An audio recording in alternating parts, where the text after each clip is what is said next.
All right, back with another one. We got these Cajun lemon pepper thighs with a side of roasted potatoes and Brussels sprouts. And shouts out to the good folks over at Cash Caps for their special jars that allow you to measure your spices straight from the bottle in quarter teaspoon increments. If you haven't already, hit the link in my bio to get 15% off on your first order. So we're going to start with the marinade for the chicken thighs: olive oil, lemon juice, Cajun garlic salt, onion powder, black pepper, and lemon pepper. Massage that into your chicken and let it sit for at least 30 minutes to an hour. To your wash and scrub potatoes, you want to chop them things up.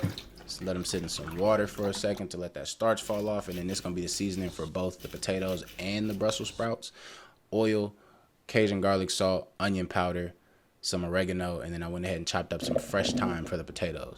Add that seasoning to the Brussels. Get your hands in there, throw it in the pot.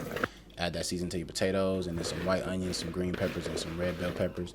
And then go ahead and mix that in there. And then I went ahead and added that thyme also, because thyme is all we have, you know what I'm saying, in this life. Throw those in the oven for a minute. And then to your skillet, some butter, some garlic, because I forgot to add it to the chicken marinade. And then go ahead and fry up your chicken. And here we have it.